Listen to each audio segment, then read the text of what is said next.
Vamos a abrir las Escrituras en, en el Evangelio según Lucas, capítulo 10, versículo 25, un texto muy conocido por ustedes, una historia muy conocida. He aquí un intérprete de la ley se levantó y dijo para probarle, habla de Jesús, maestro, de paso lo digo antes de seguir leyendo, siempre lo probaban todo el tiempo al Señor. Así que cuando te prueben a vos todo el tiempo, si al Señor lo probaron, a nosotros nos van a probar. ¿Amén? Siempre te van a probar, ¿eh? Siempre. Dice, maestro, para probarle, le dijeron, maestro, haciendo qué cosa heredaré la vida eterna. Y él le dijo, ¿qué está escrito en la ley? ¿Cómo lees? Aquel respondiendo dijo, amarás al Señor tu Dios con todo tu corazón, con toda tu alma y con todas tus fuerzas y con toda tu mente, y a tu prójimo como a ti mismo. Y le dijo, bien has respondido, haz esto y vivirás. Pero él, queriendo justificarse a sí mismo, dijo a Jesús, ¿y quién es mi prójimo? Respondiendo Jesús dijo, un hombre descendía de Jerusalén a Jericó y cayó en manos de ladrones, los cuales le despojaron e hiriéndole se fueron, dejándole medio muerto. Aconteció que descendió un sacerdote por aquel camino y viéndole pasó de largo. Asimismo un levita, llegando cerca de aquel lugar, y viéndole pasó de largo. Pero un samaritano que iba de camino vino cerca de él y viéndole fue movido a misericordia. Y acercándose, vendó sus heridas, echándole aceite y vino. Y poniéndole en su cabalgadura, lo llevó al mesón y cuidó de él. Otro día, al partir, sacó 2 denarios y los dio al mesonero y le dijo, cuídamele. Y todo lo que gastes de más, yo te lo pagaré cuando regrese. ¿Quién pues de estos 3 te parece que fue el prójimo que cayó en manos de los ladrones? Él dijo, el que usó de misericordia con él. Entonces Jesús le dijo, ve y haz tú lo mismo. El día miércoles tuvo una predicación muy linda. Germán López es un hermano que está en ¿qué parte? Mallorca. Tuvo una predicación muy linda.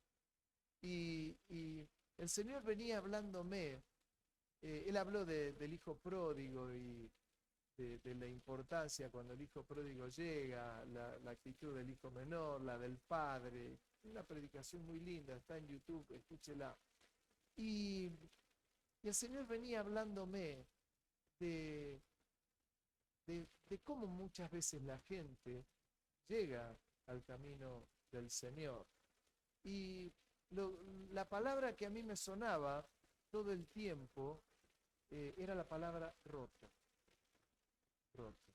Hay mucha gente que viene al camino del Señor y vienen rotos.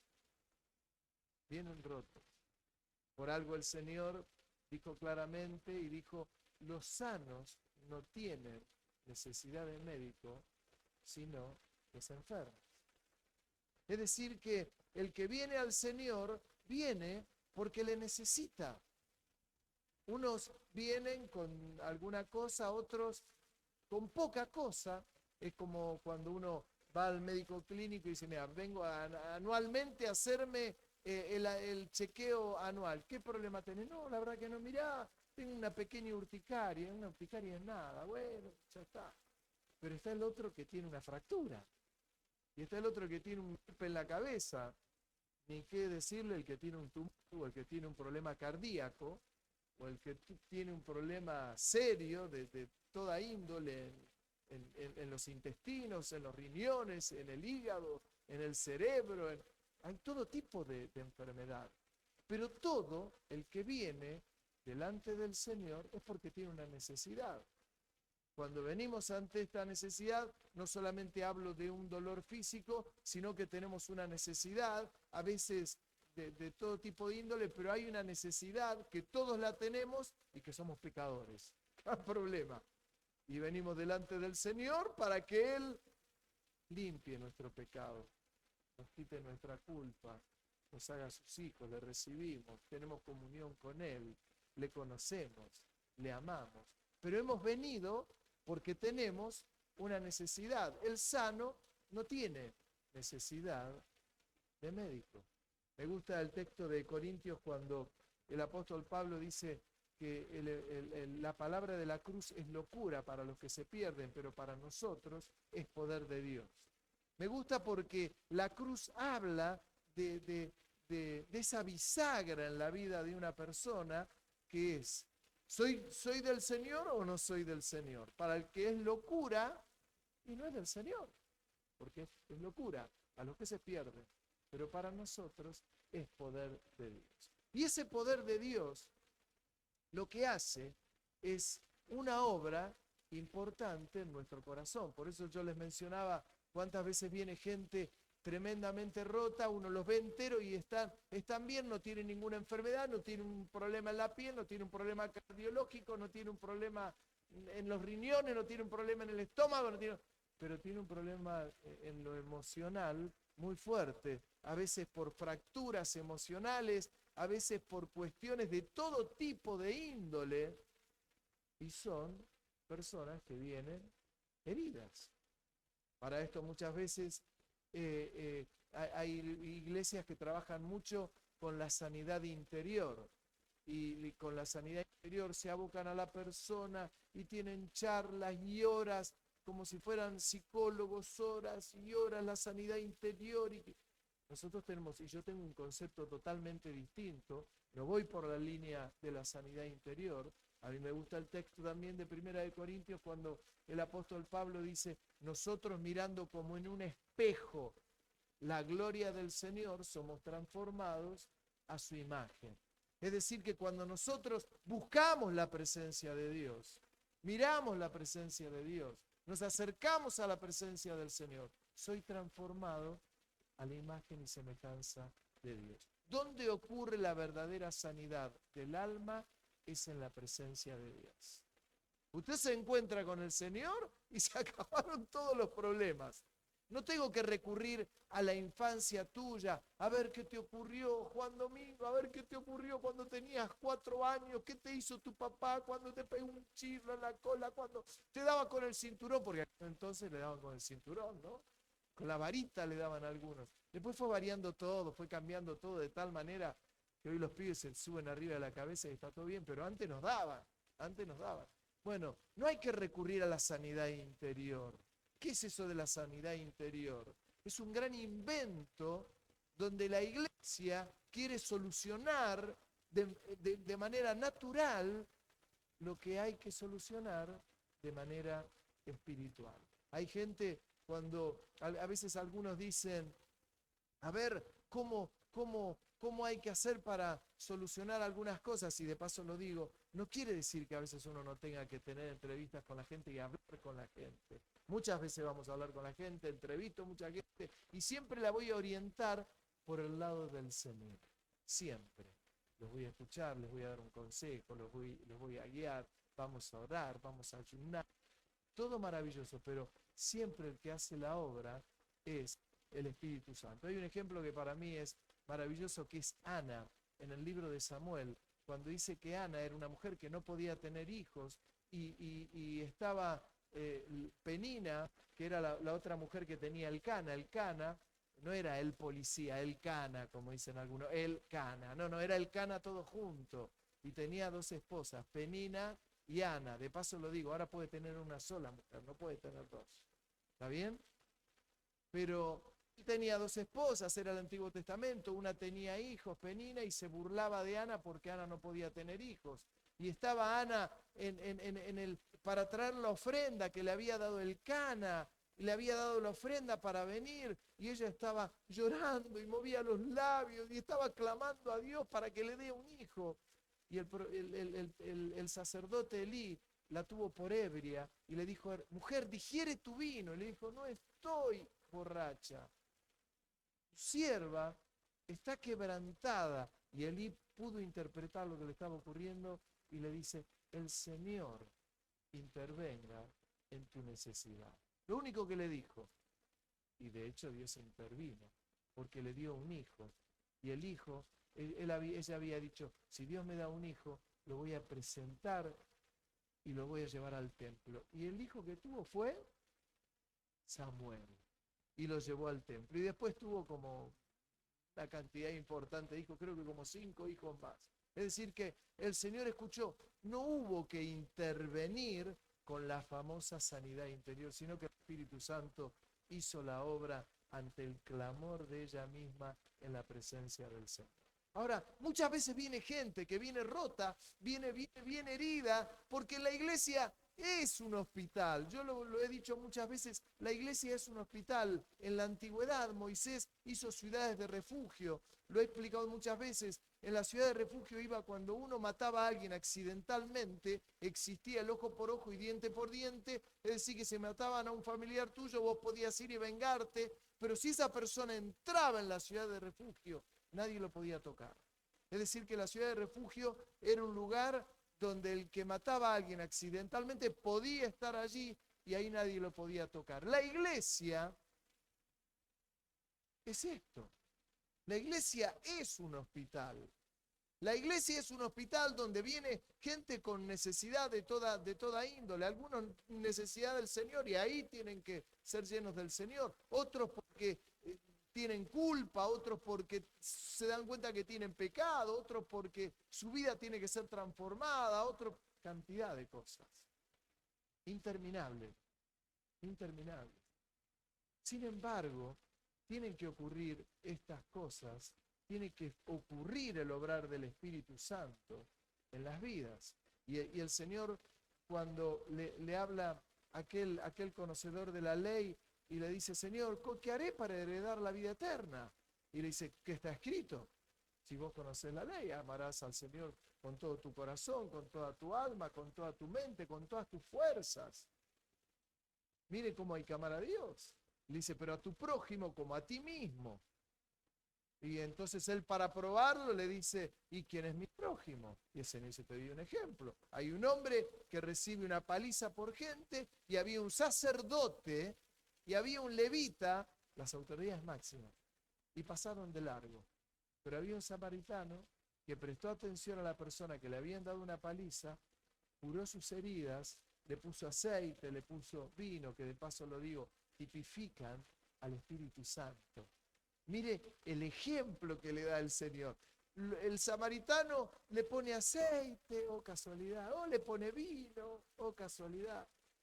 Tipifica al Espíritu Santo, es el obrar del Espíritu Santo, y lo cura, y luego al mesonero le paga, pero le vuelve a decir: seguí cuidándolo, que cuando yo voy a un viaje, cuando regreso, te voy a pagar todo lo que vos gastaste. Y el Señor le dice: ¿quién de estos crees que obró con misericordia? Este último. Bueno, anda vos y hacelo mismo. ¿Qué quiere decir? Que a la iglesia viene todo tipo de gente y todos nosotros, toda la iglesia, tiene que ser como el samaritano. Yo como pastor tengo que actuar como el samaritano. La iglesia, cada uno tiene que actuar con el samaritano, porque todo el que entra por esa puerta va y ven, va a tener una necesidad. Puede que venga alguien que diga: mira, yo soy hijo del Señor, vengo a este lugar a adorar al Señor. Y yo: gloria a Dios. Que esto después lo voy a mencionar también. Pero muchos de los que vienen tienen necesidad. Y es la iglesia donde tiene que obrar como un samaritano. Por eso cuando yo dejo huecos o dejamos huecos, que le digo: hermano, bendiga a su hermano. Es para que usted se traslade de un lugar a otro y cuando vea a alguien, vaya y lo bendiga. le digo a los de la iglesia, a los más viejos de la iglesia, no esté esperando que el nuevo lo vaya a saludar, no lo va a ir a saludar, porque el nuevo está, que no conoce a nadie, está muerto de vergüenza. ¿Entiende lo que le digo? Es usted, el viejo de la iglesia, la vieja de la iglesia, perdón lo de vieja. Pero es usted el viejo y la vieja que tiene que levantarse y no saludar al que ve siempre, hola Víctor, hola Liliana. No, si se saludan todos los días. Va a bendecir al que viene nuevo, al que vino nuevo, hermano, ¿cómo está? Bien, ¿qué fue ese ruido? Bueno, una piedra, ¿no? Te reprendo, dice. Pero tengo que ir a saludar a aquel que es nuevo, mover los ojos, hermano, póngase los anteojos si lo tiene que usar, pero usted tiene que ir a saludar, tiene que ir a bendecir. Y nada de abrazo, el nene con el nene y la nena con la nena. Amén. Si no le da la mano, le da un beso, Dios te bendiga. No estoy a los amigos, y sobre todo el nene con la nena, ¿no? El nene con el nene, sí, la nena con la nena, está bien. Punto. ¿Entiende lo que le digo? Pero, ¿por qué? Porque acaba de venir gente que vino a la iglesia porque quiere exaltar al Señor y está bien, pero hay alguien que vino porque tiene necesidad de Dios. Y tiene que ser bien recibida. Tiene que ser bien recibida, no me voy a cansar de decirlo. Por ahí acá uno ve todo. Dice, pero qué lástima, que hay una gente que está sola. No la fue a saludar nadie a Patricia, con sus hijos estaba allá. Estaban todos saludándose. Que Patricia, pobrecita, nadie la fue a saludar. Y Patricia ahí, ¿cómo es tu nombre? Megan y Maki. Pero, ¿entienden lo que les digo? Es práctica. Lo que hizo el samaritano, el sacerdote y el levita fue práctica y la ausencia de práctica. Yo los quiero poner en cuestiones bien evidentes, bien prácticas, porque lo que hizo el samaritano fue práctica pura, práctica pura. Hizo, está herido, lo voy a curar. Le puso aceite, le puso vino, lo ayudó, lo vendó, pagó al mesonero y lo ayudó. Llega un momento que uno tiene que decir, che, yo soy local en este lugar, no estoy de visita. Soy local. Porque después los otros van a tener que hacer lo mismo con otros, porque es el cuerpo de Cristo, es parte del amor, es parte de la manifestación. Uno tiene que mover, ¿cómo hago para decir? La cola del asiento. Después lo podemos editar en la prédica, cortamos esa parte. Pero tengo que mover la cola del asiento y decir, se me va la vergüenza y yo tengo que ir a saludar a todo el mundo, a todo el que pueda. Hermano, Dios te bendiga, Dios te bendiga. Y ganarle por cansancio.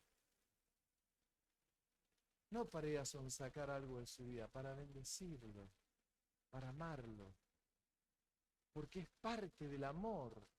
Cuando Jesús habla, dice, piensa en lo que le está diciendo. ¿Qué hago para heredar la vida eterna? Dice, amarás a Dios con todo tu corazón, con toda tu alma, con toda tu mente, con todas tus fuerzas. Y yo le digo a ustedes, ¿cuántos de los que están acá aman a Dios con toda su alma, con toda su mente, con toda su fuerza, con todo su corazón? Todos van a levantar la mano. No levante la mano, porque después dice, y amarás a tu prójimo como a ti mismo. Y viene gente que está rota. Y esa gente cuando está rota, tiene que ser bendecida y tiene que ser restaurada por el Espíritu Santo. Y la restauración del Espíritu Santo, hermano, es total. Cuando Dios obra en la vida es total. No podemos estar pensando, bueno, el Señor va a restaurar aquella vida, pero hasta determinado punto, el resto no. Y a veces la gente se pone como el juez, a ver quién sí y a ver quién no. Y la realidad es que el Espíritu Santo restaura todo tipo de dolencia, todo tipo de cuestión. Hoy hablaba con un hermano y la parte emocional, que a veces uno no la ve, y sabe cómo tienen que ser restauradas esas vidas. Pero son restauradas, son tocadas, son bendecidas, son acomodadas por el Señor nuestras vidas. Mi vida tuvo que ser acomodada por el Señor. Tu vida tiene que ser acomodada por el Señor. Y cuando la vida es acomodada, cambia absolutamente toda la óptica, porque bueno, el Señor me acomodó la vida, me sanó, me restauró, obró en mí. ¿Y ahora qué? Yo les doy un ejemplo, y es cuando el Señor se le presentan los 10 leprosos, ¿se acuerdan ustedes? Y el Señor, solo Jesús les dijo, vayan a mostrarse al sacerdote. Y mientras iban, vieron que se les había sanado la lepra. De los 10 se fueron corriendo a mostrarse al sacerdote. ¿Por qué? Porque era la forma que quedaban sanos y que podían tener una actividad normal con el resto de la sociedad. Pero de los 10, hay uno que va corriendo con los 10 y uno se frena y dice, pero este hombre acaba de sanarme. ¿Qué tengo que ir a mostrarme al sacerdote? Si era Jesús el que lo había sanado. Y vuelve a glorificar al Señor, a darle gracias, y Jesús lo mira y le dice, ¿no eran 10 los leprosos? ¿Qué pasó con los otros 9? Los otros 9 fueron sanados, fueron restaurados, estaban rotos, estaban quebrados, pero fueron sanados y se olvidaron de Dios. Se olvidaron de Dios. ¿Qué es lo que a veces pasa? Yo vengo para que el Señor solucione mi problema emocional, que el Señor sane mi dolencia, que el Señor sane mi tumor, que el Señor sane mi cáncer, que el Señor sane... Y cuando lo sanó, si te he visto no me acuerdo. Eso, qué triste. Es penoso, es penoso. Claro, porque si hay algo que tiene que ocurrir en la vida, en nuestras vidas y en la vida de toda persona, es que es sanado por el Señor. Y uno tiene que aprender lo que dice en Juan, en el Evangelio de Juan. Dice que Él está buscando adoradores que le adoren en espíritu y en verdad. ¿Por qué los busca? Los busca porque no abundan los adoradores. Abundan los necesitados, abundan los que quieren los beneficios del Señor, abundan los que quieren. Pero el ser adorador, claro que es un esfuerzo. ¿Y por qué los busca? Porque no hay, porque no abundan.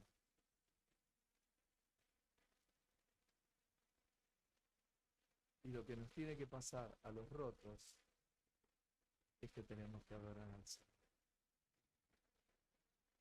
Y la iglesia tiene que acostumbrarse que va a venir y hay mucha gente rota y que Dios los va a restaurar y lo quiere restaurar. Cuando Dios lo restaura, cuando uno habla de restauración, uno ve los muebles. Nosotros había un mueble, una mesita de escritorio de muchos años que había estado en uno de los edificios que habíamos estado. Yo no sé ni quedó heredado del lugar. ¿Vieron cuando uno compra un lugar y aparece una mesita? Y había una hermana en la iglesia que siempre me decía, esa mesita la quiero restaurar, la quiero restaurar, la quiero restaurar.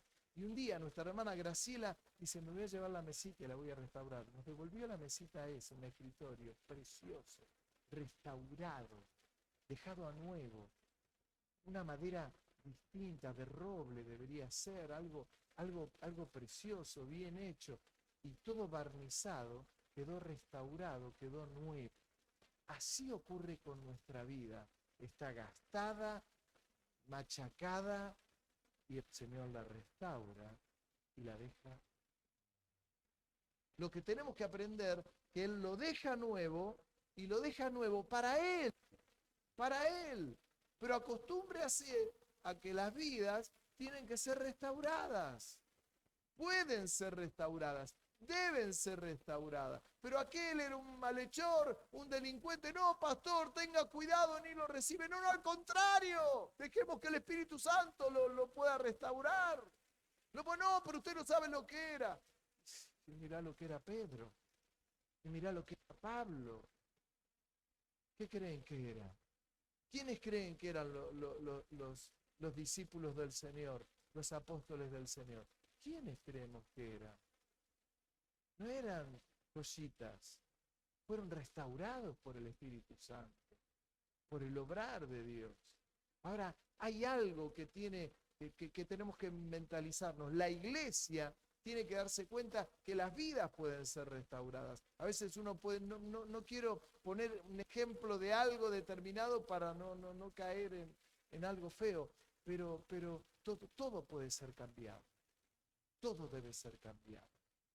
Y todo lo puede cambiar el Espíritu Santo. Lo importante es que la cabeza de la iglesia puede estar sana y no esté diciendo, mirá, allá vino Luis. Ay, no sabe la joyita que está viniendo. El pastor no tiene ni idea la joyita que es Luis.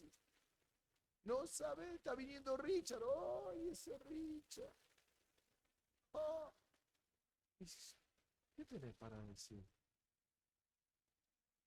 Hay que poner un espejo, cada uno para mirarse y decir, cuando nos miramos en el espejo y decimos, esta joyita.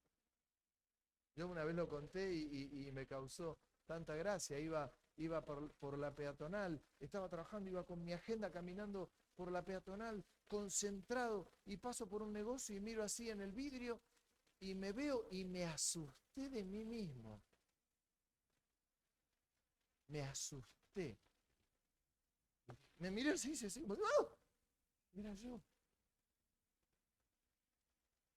Y a veces nos pasa esto.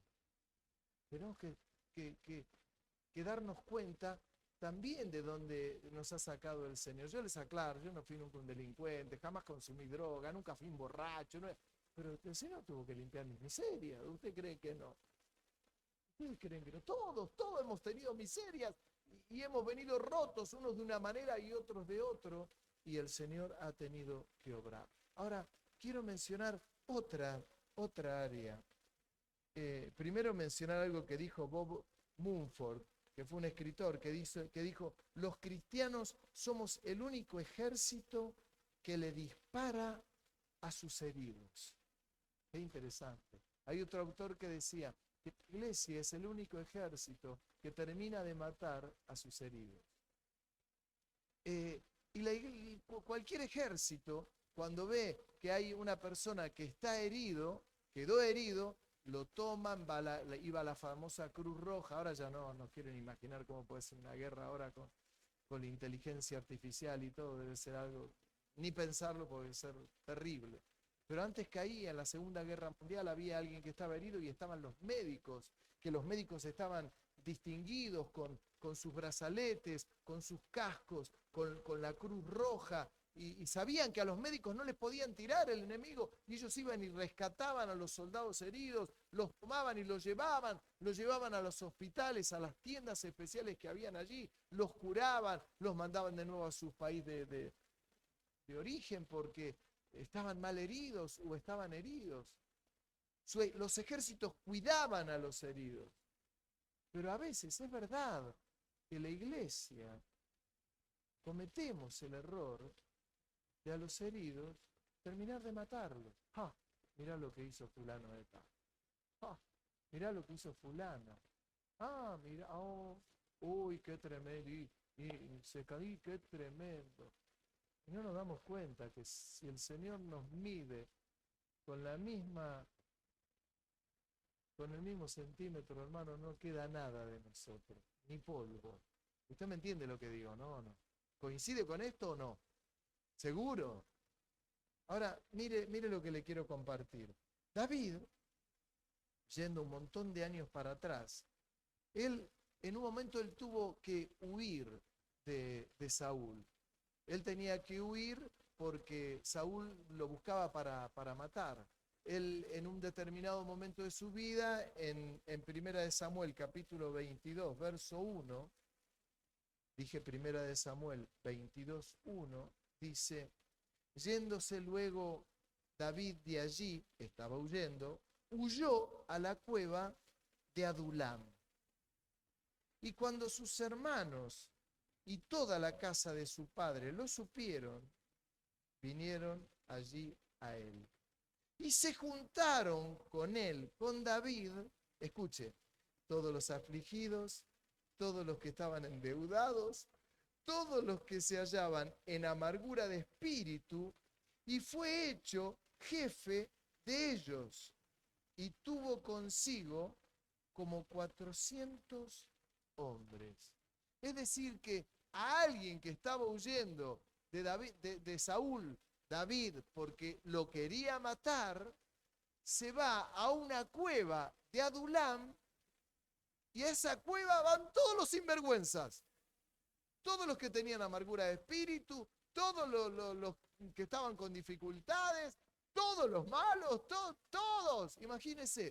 Imagínate, vos estás resguardado en un lugar donde decís quiero estar en paz, Saúl me quiere matar, y caen todos estos, endeudados. Los que estaban tristes, los deprimidos. ¿Vieron cuando uno va a hablar con alguien deprimido? ¿Cómo estás? Le decís con una sonrisa. Mal, más o menos, che, hermano. Está deprimido. Todos estos le cayeron a David. ¿Y sabe qué hizo David de todos los endeudados?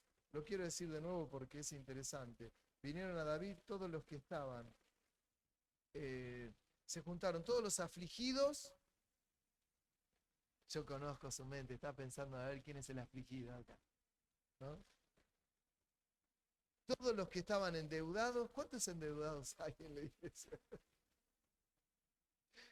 Vos levantaste la mano, Andrés, sos cara dura, ¿eh? Si tenés plata para prestarme, hermano. Levantó la mano con endeudado. Todos los afligidos, todos los endeudados, todos los que se hallaban en amargura de espíritu. Y fue hecho David jefe de ellos. Y tuvo consigo como 400 hombres. Era el jefe de 400 tipos afligidos, endeudados, tristes y deprimidos.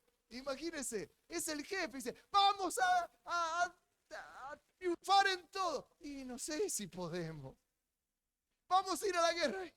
No tengo fuerza, estoy endeudado. Pero era el jefe de esos. No seré yo el jefe de...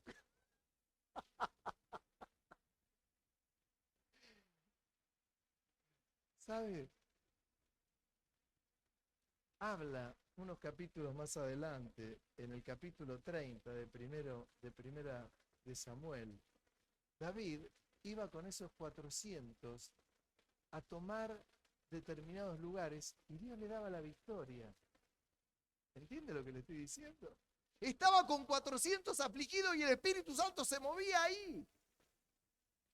En un momento salían de campaña a liberar a los de Ziklag que estaban siendo oprimidos, y los amalecitas, cuando estos 400 que también estaban con sus familias, imagínense 400 más las familias, las mujeres o los hijos, sale David con los 400 malandras, estos que estaban deprimidos, eran tristes y todo lo demás, y los amalecitas van por atrás y toman a las esposas y a los hijos de David y todos estos que estaban tristes y se las llevan cautivas.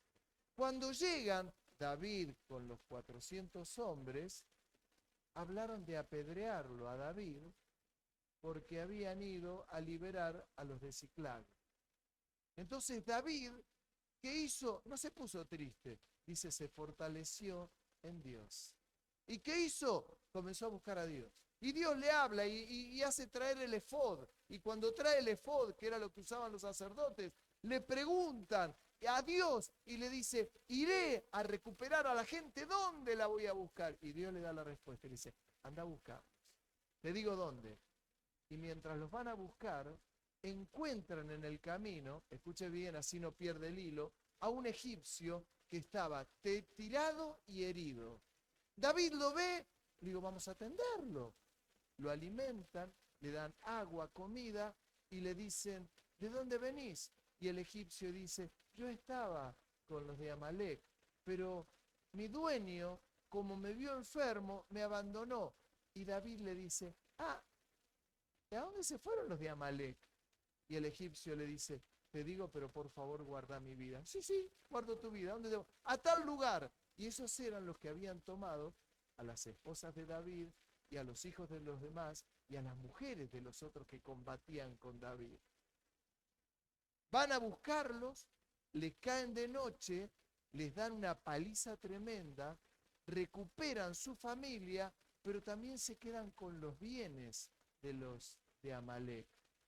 Cuando se quedan con los bienes de Amalek, tengo que decir que de los 400 que estaban con David, hubo 200 que dijeron, estamos cansados, no podemos ir. Y David le dijo, quédense guardando el bagaje, vamos a ir con 200. Y con esos 200 recuperaron a toda la familia y recuperaron los bienes, le sacaron bienes a los de Amalek y los trajeron. Y dice la palabra de Dios, así lo leo, en el capítulo 30, versículo 22 de Primera de Samuel. Entonces, dentro de los 400, todos los malos y perversos de entre los que habían ido con David, respondieron y dijeron, porque no fueron con nosotros a rescatar a los que habían sido tomados, no le daremos del botín que hemos quitado, sino a cada uno su mujer y sus hijos, que lo tomen y se vayan. Lo vuelvo a decir, de los 400, 200 dijeron, no vinieron, porque están pasados, no les vamos a dar la recompensa, que se queden. Pero mire cómo lo define la Biblia a esos 400 que estaban afligidos y demás. Malos y perversos. Y David le dijo, no hagan esto, hermanos míos, de lo que nos ha dado Jehová, quien nos ha guardado y ha entregado en nuestras manos a los merodeadores que vinieron contra nosotros. ¿Y quién os escuchará en este caso? Porque conforme a la parte del que desciende a la batalla, así ha de ser la parte del que queda con el bagaje. Les tocará partes o parte igual. Desde aquel día en adelante fue esto por ley y ordenanza en Israel hasta ahora. Se lo resumo. De los 400 hubo 200 que se quedaron cuidando el bagaje porque estaban cansados. 200 fueron a recuperar a los que se habían llevado cautivos. Y cuando vuelven, no querían compartir el botín con los que se habían quedado. Y la Biblia los define como malos y perversos. Ahora, ¿qué es lo que les quiero decir? No por haber ido a la cueva de Adulam y que eran afligidos, deprimidos, tristes, endeudados. No te podés quedar con eso. Porque seguís siendo malo y perverso. Tiene que haber un cambio y una transformación. Cuando yo les hablo de renovación del Espíritu Santo y restauración del Espíritu Santo, es que hay un cambio de actitud en nuestra vida. Yo puedo venir al Señor porque tengo una necesidad y porque soy malo. Necesito de médico, pero tiene que haber una transformación en mi corazón. Si no hay una transformación en mi corazón, no sirve de nada venir al hospital. Y lo que le ocurrió a David, y les dio una gran lección, le dijo David, queda establecido que de ahora en más el que se queda cuidando el bagaje va a cobrar la recompensa igual que el que fue a la guerra. La iglesia no es un lugar de paso para ir y decir, bueno, voy, estoy un rato y escucho un ratito y tal vez soy sanado de lo que tengo, la necesidad que tengo y me voy. No, se requiere de una cuestión quirúrgica del Espíritu Santo para que haga nueva la obra en cada uno de nosotros, para que podamos decir, realmente la iglesia es un hospital. Si no, la iglesia no sirve para nada, hermano. Es como si usted va al médico y va al hospital y dice, mire, yo tengo un tumor. Si usted tiene un tumor, hermano, y es consciente, va a ir al médico, no se va a mover. Es decir, mire, tiene que hacer quimioterapia, tenemos que intervenirlo, tiene que operar. Lo va a hacer. ¿Por qué? Porque va a tener miedo. No va a ir al médico, no, solamente vengo para ver, a ver qué onda por acá. Me siento en el banco del hospital, solamente quiero ver cómo pasan los médicos, las enfermeras, cómo llevan la comida en un lugar. No va a ir al médico porque tiene una profunda necesidad de ver a que los médicos le solucionen el problema que usted tiene. En lo espiritual ocurre exactamente lo mismo. Luis, abrí las puertas, por favor. Pero ¿entienden lo que les digo? Se requiere de esto, que haya una cuestión de conciencia. ¿Y por qué les leo lo de David? Porque David estaba rodeado de gente mala y perversa. Y que siguió siendo mala y perversa. Que la cueva de Adulam no los iba a transformar. Hubo otros que sí, estaban endeudados, sí estaban mal, sí estaban tristes, sí tenían problemas de su carácter, sí estaban afligidos. En todo le digo sí, sí, sí, pero hubo un obrar del Espíritu Santo. Si no hay un obrar del Espíritu Santo en nuestras vidas, si no hay un cambio, sigue todo igual. Si sigue todo igual, no sirve. Si yo voy a ver al dermatólogo porque tengo un problema en la piel y lo veo 1 mes, 2 meses, 3 meses, 10 meses, 50 meses y sigo con la alergia en la piel, el dermatólogo, algo no está andando bien. Ahora, si es que yo voy y pido un turno con el dermatólogo, pero nunca voy y le vuelvo a pedir un turno la otra semana y nunca voy, y le pido otro turno y nunca voy y me dice, ponga esta pomadita, pero no me pongo nada, póngase esta... Y bueno, entonces, ¿para qué voy al médico? Uno tiene que ser consciente de lo que está ocurriendo, creer en la restauración del Espíritu Santo y nunca mirar por el hombro a aquel fulano, no sabes quién es fulano de tal. ¿Saben? Yo lo he escuchado muchas veces a lo largo de muchos años que tengo de ministerio, haber escuchado a alguno que dice, uy, pastor, vino ese hermano, yo lo conozco, de cuando iba a aquella iglesia, uy, no sabe lo complicado que es. Y siempre mi respuesta fue la misma. ¿Vos no creés en el obrar del Espíritu Santo?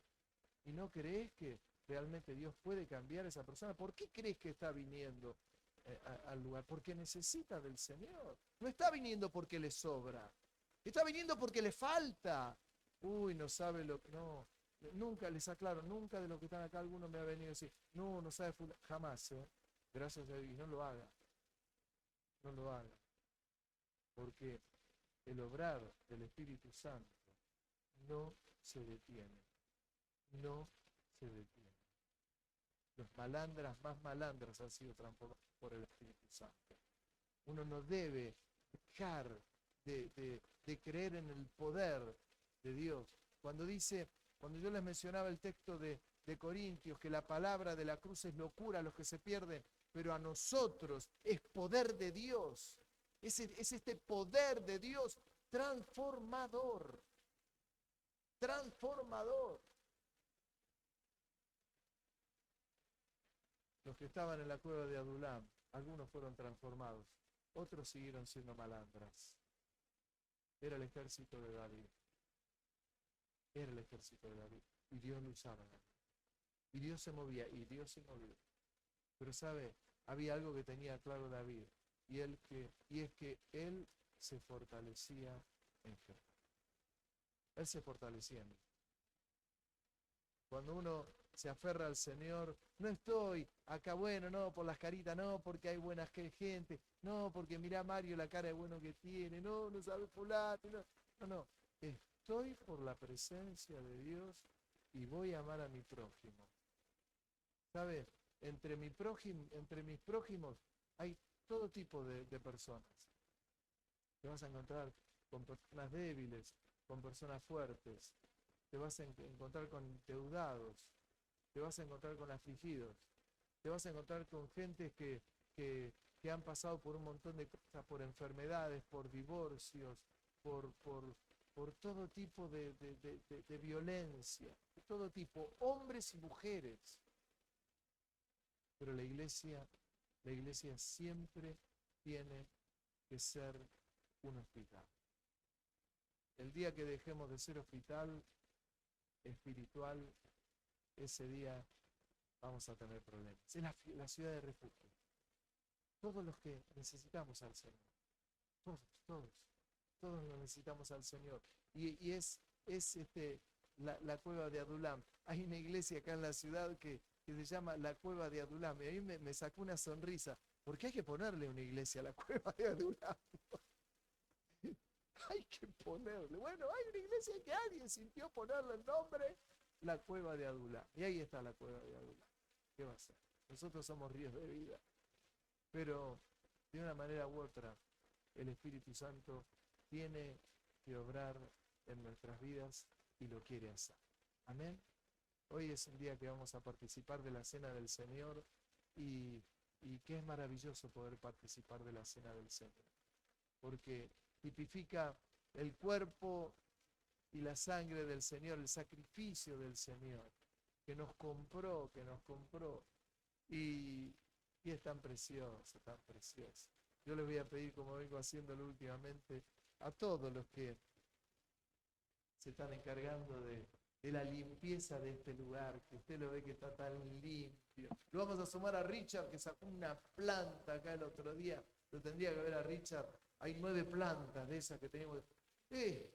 Parecía, iba a decir la palabra endemoniado, pero quedaba feo que yo le diga así. Agarró una motosierra, la pala, agarró una de estas, entró a darle. Así que les voy a invitar a todos los que han venido a limpiar este último tiempo la iglesia, que vengan y que rodeen la mesa. Ustedes nos van a atender, Richard, acompañarlos. Qué lindo verlo. Miren, estos son los que limpian la iglesia. Miren qué lindo. Ven, muy bien. Gracias. Gracias. Miren qué lindo. Vengan todos, vengan todos. Los que limpian. Qué lindo. Ustedes se ponen cerquita de la mesa, hermanas. Gracias a todos ustedes, gracias por venir a limpiar cada semana la iglesia. Nos bendicen. Es lindo poder arrodillarnos y decir, che, está limpio el lugar, qué lindo, gracias. Y al resto les digo, vamos a rodear la mesa. Los invito a todos, los que quieran rodear la mesa. Vamos a participar de la Cena del Señor. Y es un tremendo privilegio. Porque yo soy de los que creen que cuando uno participa de la Cena del Señor, ocurren cosas espirituales en nuestra vida. Ocurre. Así como los ojos de Cleofas fueron abiertos, nuestros ojos espirituales también se abren para ver todo con otro cristal, ya no como lo estaba viendo. Afligidos, endeudados, tristes, deprimidos, pero que el obrar del Espíritu Santo obra en nosotros y nos transforma. Amén. Amén. Pueden dar gracias, Richard. Pueden partir el pan y ayudarnos. Señor, gracias por tu gran amor,